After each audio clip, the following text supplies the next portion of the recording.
एक छोटे से गांव में एक साधारण परिवार रहता था। उसी घर में दो सगे भाई रहते थे।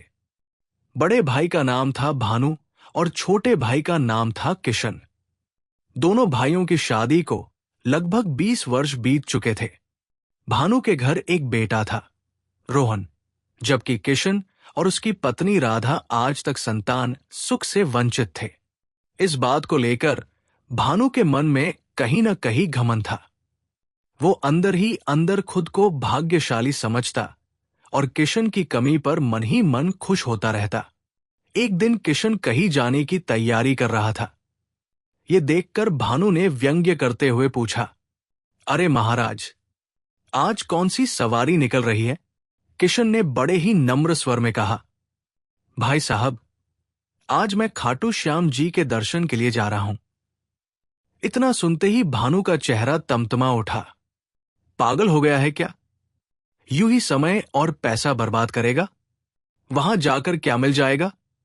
इससे अच्छा खेत में काम कर ले, 2 पैसे तो घर आएंगे। किशन ने सिर झुकाकर जवाब दिया, काम तो रोज करता हूं भैया, लेकिन बाबा में मेरी गहरी आस्था है, बस उसी भरोसे जा रहा हूं। भानु गुस्से से चिल्लाया, आस्था से पेट नहीं भरता, पूरा गांव काम में लगा है और तू मंदिरों के चक्कर काट रहा है। चलो तुम दोनों खेत में जाओ, गोबर उठाओ, जुताई करो। तभी किशन की पत्नी राधा ने साहस जुटाकर कहा, जीजा जी, हम बाबा से बस यही मन्नत मांगने जा रहे हैं कि हमारी भी गोद भर जाए। ये सुनकर भानु ने कठोर शब्दों में कहा, अब ये उम्मीद छोड़ दो। अगर होना होता तो 20 साल में हो जाता, अब कोई चमत्कार नहीं होगा। फालतू बातें बंद करो और काम पर लगो। किशन और राधा का मन टूट चुका था। आंखों में नमी लिए वे चुपचाप अपनी तकलीफ को एक भजन में पिरोने लगे। गरीबी ने मारा, अपनों ने ठुकराया, मेरी मजबूरी पर सांवरिया हंसते रहे। अब तो डोरी थाम लो सरकार, खाटू आने का सपना टूटता ही चला जाए। कुछ समय बाद किशन का मित्र सुरेश वहां पहुंचा।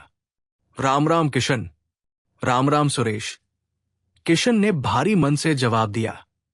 सुरेश ने पूछा, आज तो श्याम बाबा के दर्शन का दिन था, चल नहीं रहा क्या?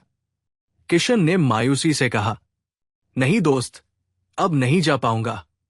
भैया ने साफ मना कर दिया है। सुरेश ने हौसला देते हुए कहा, अरे यार, 4 घंटे में जाकर लौट आएंगे, किसी को पता भी नहीं चलेगा। चल, बाबा सब संभाल लेंगे। थोड़ी हिचक के बाद किशन मान गया और अपने दोस्त के साथ चल पड़ा। गांव की मंडली के साथ हाथों में बाबा की ध्वजा लिए जयकारे लगाते हुए सभी खाटू की ओर बढ़ चले। रास्ते भर भक्ति का रंग चढ़ा रहा। मंदिर पहुंचकर किशन ने पूरे श्रद्धा भाव से बाबा के चरणों में ध्वजा और प्रसाद अर्पित किया। उसने गहरी आस्था के साथ प्रार्थना की, हे श्याम बाबा, मेरे परिवार पर अपनी कृपा बनाए रखना, हमारे दुख दूर कर देना और जीवन में खुशियों का उजाला भर देना।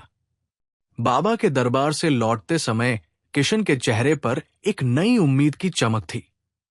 बाबा के दर्शन कर लेने के बाद किशन और उसके साथी गांव की ओर लौट चले। मन में आस्था थी, आंखों में उम्मीद और दिल में एक अजीब सी शांति।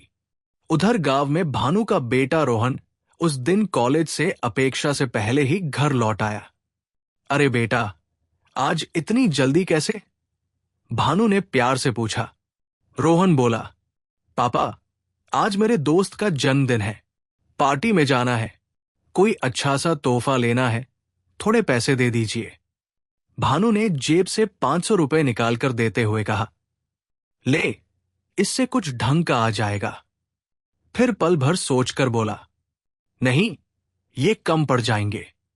उसने और 500 निकालकर रोहन के हाथ में रख दिए। रोहन हंसते हुए बोला, पापा, आप तो खर्च करा देते हो, पर मैं तो अभी कमाता भी नहीं। भानु ठाका मारकर बोला, अरे बेटा, हर कोई कमाने के लिए पैदा नहीं होता। तेरा चाचा किशन किस दिन कमाएगा? उसकी जमीन जायदाद है ना, आखिरकार सब कुछ हमारे ही काम आएगा। तू मजे कर। शाम ढलते ढलते किशन घर लौटा। उसके हाथ में श्याम बाबा का प्रसाद था। भाई साहब, प्रसाद लीजिए, उसने आदर से कहा। भानु ने घूरते हुए पूछा, किसका प्रसाद? श्याम बाबा का। इतना सुनते ही भानु आग बुला हो गया। मेरे मना करने के बाद भी तू मंदिर गया? निकल जा मेरे घर से, अब मुझे तेरी कोई जरूरत नहीं। किशन घबरा गया। भाई साहब, मैंने क्या गलत किया? सिर्फ दर्शन ही तो किए हैं। भानु चिल्लाया। बहुत हो गई तुम्हारी मनमानी, आजकल ज्यादा ही सिर चढ़ गए हो। राधा रोते हुए आगे आई। जीजा जी, ऐसा मत कीजिए। हम जाए तो कहां जाए? अगर हमें कुछ हो गया तो हमारा अंतिम संस्कार तो करवा दोगे ना? भानु ने तिरछी नजर से देखा। तुम्हें मेरा बेटा रोहन बहुत प्यारा है ना? क्या उसे अपना बेटा मानते हो? किशन ने बिना सोचे कहा, हां भाई साहब, मैं उसे अपने बेटे जैसा ही मानता हूं। भानु ने कागज सामने रख दिए। अगर सच में मानते हो तो अपने हिस्से की पूरी जमीन रोहन के नाम कर दो, तब मानूंगा। किशन एक पल भी नहीं रुका। अगर इससे आपको यकीन हो जाए तो मैं अभी हस्ताक्षर कर देता हूं। और उसने कांपते हाथों से कागजों पर दस्तखत कर दिए। जैसे ही कागज पूरे हुए, भानु का असली रूप सामने आ गया। अब उठाओ अपनी चारपाई, बिस्तर और अपना वो श्याम बाबा भी साथ ले जाओ। इस घर से अभी निकल जाओ। किशन सन्न रह गया। भाई साहब, मैंने जमीन भी नाम कर दी। फिर भी? भानु निर्दयता से बोला, इसीलिए तो निकाल रहा हूं। अब इस घर से तुम्हारा कोई रिश्ता नहीं। सुबह होने से पहले यहां से चले जाओ, वरना तुम्हारा मनहूस चेहरा फिर न दिखे। किशन और राधा बेसहारा होकर घर से बाहर निकल आए। खुले आसमान के नीचे किशन फूट फूट कर रो पड़ा। बाबा, मेरी भक्ति में क्या कमी रह गई थी? मैंने किसी का बुरा नहीं किया, फिर मेरे साथ ही ये सब क्यों? पहले संतान का दुख था, अब भाई का भी साथ छूट गया। टूटे मन से वो जीवन समाप्त करने का विचार करने लगा। तभी वहां एक साधु आ पहुंचे। बेटा, भगवान के नाम पर कुछ दे दो। किशन रोते हुए बोला, बाबा, मेरे पास तो अब सिर्फ जान बची है, वही ले लीजिए। साधु ने स्नेह से पूछा, ऐसा क्या दुख है बेटा? किशन ने अपनी पूरी कहानी सुना दी। साधु ने उसे समझाया, जीवन खत्म करना समाधान नहीं होता, संघर्ष से भागना कायरता है। याद रखो, जीवन का नाम ही संघर्ष है। भगवान पर भरोसा रखो। उन्होंने कहा, हरि का सहारा, बाबा श्याम हमारा, एक दिन जरूर तुम्हारा भला होगा। जय श्री श्याम। साधु के वचनों ने किशन के टूटे मन में फिर से आशा जगा दी। कुछ समय बाद किस्मत ने करवट ली। डॉक्टर की मुस्कुराती आवाज आई, बधाई हो, श्याम बाबा ने आपकी सुन ली है। डॉक्टर की आवाज सुनते ही किशन और राधा की सांसें थम गई। डॉक्टर ने मुस्कुराते हुए कहा, बधाई हो, राधा गर्भवती है। ये सुनते ही दोनों की आंखों से खुशी के आंसू बह निकले। किशन ने कांपते हाथ जोड़कर आसमान की ओर देखा। श्याम बाबा, तेरा लाख लाख धन्यवाद। तूने हमारी लाज रख ली। सच है, भगवान के घर देर है, अंधेर नहीं। आज मेरी भक्ति सफल हो गई। उधर दूसरी ओर भानु ने किशन की जमीन बेच दी। संयोग से उसी जमीन से एक नया हाईवे निकलने वाला था, जिससे उसकी कीमत कई गुना बढ़ चुकी थी। मोटी रकम हाथ आते ही भानु ने गांव में एक भव्य महल जैसा मकान खड़ा कर दिया। एक दिन पड़ोसी ने तारीफ करते हुए पूछा, भाई साहब, मकान तो कमाल का बनवाया है, कितने का पड़ा? भानु ने सीना चौड़ा करते हुए कहा, लगभग 2.5 करोड़ रुपए लगे हैं। आसपास के गांवों में ऐसा घर नहीं मिलेगा। पड़ोसी ने हैरानी से कहा, इतना बड़ा मकान? आपका तो बस एक ही बेटा है। भानु घमंड से बोला, इसीलिए तो बनाया है, खुद तो साधारण जिंदगी जी ली, अब बेटे को शानो शौकत में रखूंगा।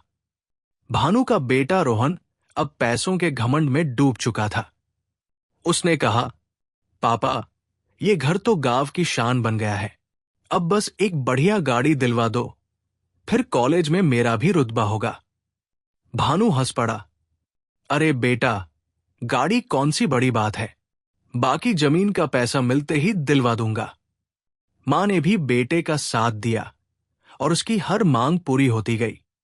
कुछ दिनों बाद रोहन बोला, पापा, दोस्तों के साथ 4-5 दिन मनाली जा रहा हूं। भानु ने बिना सोचे कहा, ठीक है, ये 50,000 रख लो और कम पड़े तो फोन कर देना। मनाली पहुंचकर रोहन और उसके दोस्तों ने पैसों की बरसात कर दी। महंगे होटल, नशे से भरी पार्टियां और दिखावे की जिंदगी, सब कुछ रोजमर्रा बन गया। उसके दोस्त, जो सिर्फ उसके पैसे के कारण साथ थे, उसे और ज्यादा भटकाते रहे। एक रात एक दोस्त ने शराब का गिलास थमाते हुए कहा, रोहन, पास ही एक जगह है, बड़े लोग वहां किस्मत आजमाते हैं, एक रात में लाखों कमा सकते हैं। नशे और घमंड में डूबा रोहन उनकी बातों में आ गया। वो जुए के अड्डे पर पहुंच गया। शुरुआत में वो कुछ बाजियां जीत गया, जिससे उसका हौसला और बढ़ गया। उसे लगने लगा कि हार उसके लिए बनी ही नहीं। लेकिन जल्द ही खेल पलट गया। एक के बाद एक उसकी हार होने लगी। पिता से मिले सारे पैसे खत्म हो गए। हार की हताशा और दोस्तों के दबाव में उसने जुए के मालिक से मोटी रकम उधार ले ली, ये सोचकर कि अगली बाजी में सब वापस जीत लेगा। पर उस रात किस्मत ने साथ नहीं दिया। उधार के लाखों रुपए भी हार गए।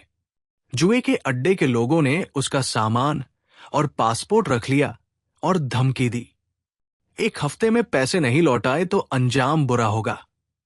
घबराया हुआ रोहन अपने पिता को फोन करता है, पापा, मैं बहुत बड़ी मुसीबत में फंस गया हूं, मुझे 5 लाख रुपए तुरंत चाहिए। भानु को जोर का झटका लगा, लेकिन इकलौते बेटे के लिए उसका दिल पिघल गया। उसने अपनी बची खुची जमा पूंजी बेचकर किसी तरह पैसे जुटाए और बेटे को भेज दिए।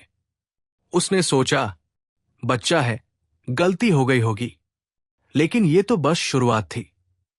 रोहन घर तो लौट आया, पर उसे बिना मेहनत के पैसे उड़ाने की आदत लग चुकी थी। गांव में भी वो गलत संगत में पड़ गया। वो पिता से झूठ बोलकर पैसे लेता और जुएस्टे में उड़ा देता। भानु की डांट फटकार का उस पर कोई असर नहीं होता।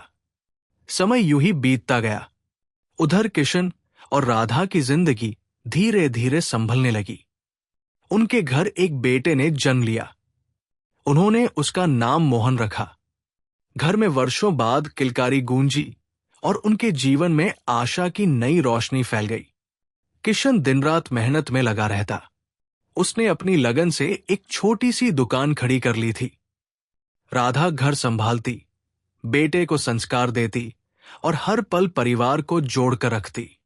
उनके पास भानु जैसा भव्य मकान नहीं था, लेकिन उनके छोटे से घर में प्रेम, शांति और संतोष की भरपूर दौलत थी। उनका बेटा मोहन पढ़ाई में तेज था और माता पिता के प्रति आदर और सेवा को अपना धर्म मानता था। उधर भानु की हालत दिन प्रतिदिन बिगड़ती चली गई।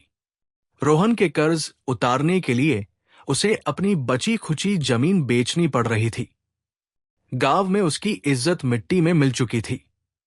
जिस बेटे के लिए उसने अपने ही भाई के साथ विश्वासघात किया था, वही आज उसकी तबाही का कारण बन गया। एक दिन हालात यहां तक पहुंच गए कि कर्जदार भानु के घर आकर खुलेआम धमकाने लगे। रोहन ने इतना बड़ा कर्ज खड़ा कर दिया था कि भानु के पास आखिरी रास्ता सिर्फ एक ही बचा, वो आलीशान घर जिसे उसने कभी बड़े गर्व से बनवाया था। भारी दिल से उसे अपना वही घर बेचना पड़ा। जिस मकान पर वो अकड़ दिखाता था, उसी से एक दिन उसे खाली हाथ निकलना पड़ा। इस सदमे को रोहन सह नहीं पाया और एक रात चुपचाप घर छोड़कर भाग गया। भानु पूरी तरह अकेला और असहाय रह गया। न पैसा बचा, न बेटा, न मान सम्मान। वो गांव में दर दर भटकने लगा। जिन लोगों के सामने वो कभी अपनी अमीरी का रौब दिखाता था, आज वही लोग उसे देखकर नजरें फेर लेते थे। एक ठंडी बरसाती रात थकाहारा भानु एक छोटी सी दुकान के बाहर बने चबूतरे पर बैठा ठिठुर रहा था। तभी दुकान का दरवाजा खुला। एक किशोर हाथ में कंबल और गर्म दूध का गिलास लिए बाहर आया। बाबा, आप यहां इस हाल में क्यों बैठे हैं? अंदर आइए। भानु ने कांपती आंखों से ऊपर देखा। वो उसका भतीजा मोहन था, और वो दुकान किसी और की नहीं, उसके छोटे भाई किशन की थी। कुछ ही पल में किशन भी बाहर आया। अपने बड़े भाई को इस हालत में देखकर वो सन्न रह गया। उसकी आंखों से आंसू बह निकले। वो दौड़कर भानु के पास गया और उसे सहारा देकर उठाया। भाई साहब, आप यहां इस हाल में? भानु फूट फूट कर रो पड़ा। मुझे माफ कर दे किशन, मैंने तुझसे बहुत बड़ा पाप किया। पैसे और घमंड में अपने ही भाई को खो दिया। आज भगवान ने मुझे उसी घमंड की सजा दे दी। कांपती आवाज में वो बोला, असली दौलत तो तेरे पास थी, प्यार, परिवार और संतोष। मैं सब कुछ पाकर भी खाली हाथ रह गया। किशन ने उसे गले लगा लिया। जो हो गया उसे भूल जाइए भाई साहब। आप मेरे बड़े भाई हैं, ये घर आपका भी है। उस रात किशन और राधा ने पूरे मन से भानु की सेवा की। उसी पल भानु को समझ आ गया कि जिन ईंट पत्थरों और धन दौलत को वो अपनी दुनिया समझता रहा, वो सब झूठ था। सच्ची संपत्ति तो रिश्तों, प्रेम, विश्वास और अच्छे कर्मों में होती है।